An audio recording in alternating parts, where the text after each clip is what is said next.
intelektual muda, selamat datang di Cerbuntara, Cerita Budaya Nusantara. Bersama saya, Ana Kurnia. Di episode perdana ini, saya akan menceritakan tentang cerita rakyat dari Kalimantan Barat, yaitu Batu Menangis. So, happy watching!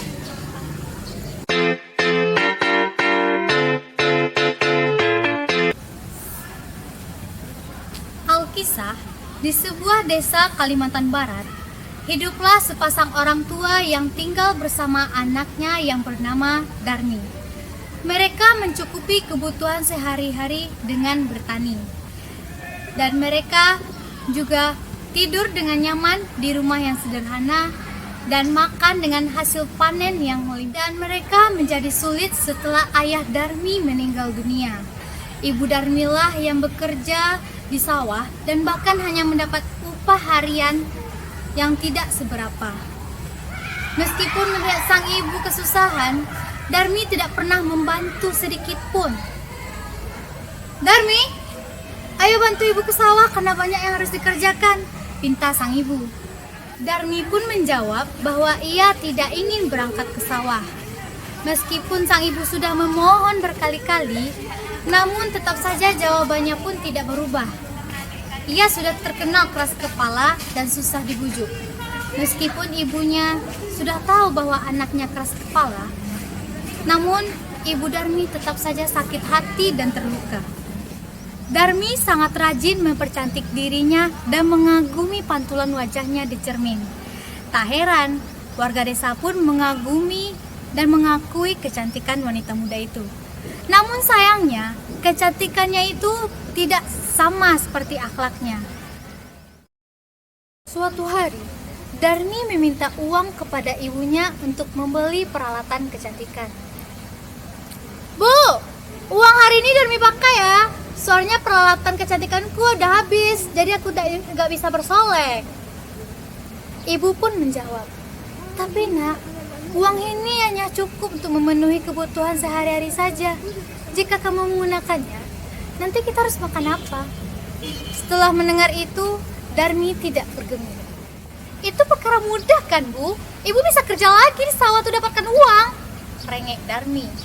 Ibu Darmi pun menyerah dan akhirnya memberikan upah yang ia bawa untuk menuruti permintaan anak semata wayangnya. Kejadian semacam ini tidak hanya terjadi satu kali, melainkan sudah sangat sering. Namun ibu Darmi pun masih berusaha sabar. Sampai suatu ketika, Darmi yang merasa malas keluar rumah meminta sang ibu untuk membeli peralatan kecantikannya yang habis. Namun sayangnya, sang ibu tidak tahu bahan apa yang dimaksud Darmi.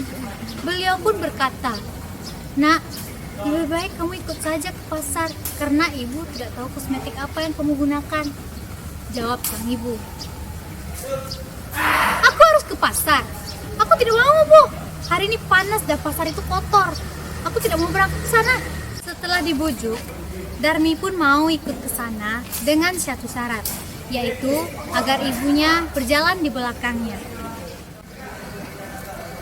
Mendengar hal tersebut, ibu Darmi pun sangat terkejut dan tidak percaya dengan omongan anaknya itu. Sepanjang jalan di pasar, Darmi berada di depan dan tidak menoleh sedikit pun ke belakang. Yang orang-orang melihat mereka akan mengira bahwa yang di belakang itu adalah pembantunya. Penampilan mereka sangat berbeda sehingga tidak terlihat seperti keluarga. "Darmi, kamu tumben datang ke pasar. Ada apa?"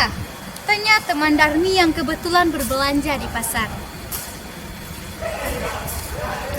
"Ini aku datang untuk belanja kosmetik sambil melihat suasana pasar," jawab Darmi. Teman tersebut kembali bertanya, "Itu siapa yang ada belakangmu? Dia ibumu?" Mendengar hal tersebut, ibu Darmi terkesiap. Darmi merasa malu atas penampilan ibunya yang lusuh. "Bukanlah, dia pembantu di rumahku. Mana mungkin dia ibuku." Mendengar hal tersebut, hati ibu Darmi sangat sakit. Dia tidak mengira bahwa anaknya yang menganggap dirinya sebagai pembantu. Ibu Darmi pun terdiam dan tidak mengatakan apapun. Ibu, ada apa? Ayo jalan. Meskipun Darmi memintanya berjalan, sang ibu tidak bergerak sedikit pun. Ibu Darmi pun tiba-tiba menengadahkan tangan dan menangis sambil berkata, "Ya Gusti, aku sudah tidak tahan dengan sikap anakku.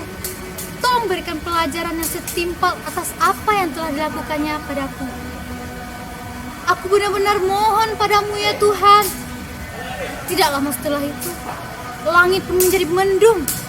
Tidak disangka, tubuh Darmi pun langsung mengeras menjadi batu. Jadi, intelektual muda, pesan moral yang dapat kita ambil yaitu, seburuk apapun kondisi orang tua kita tidak boleh malu terhadap mereka. Karena mereka sudah sangat berjasa kepada kita. Dan mereka pun rela berkorban demi anak-anaknya. So, itulah Cerbuntara kita pada episode kali ini. Nantikan episode selanjutnya ya. Sampai jumpa.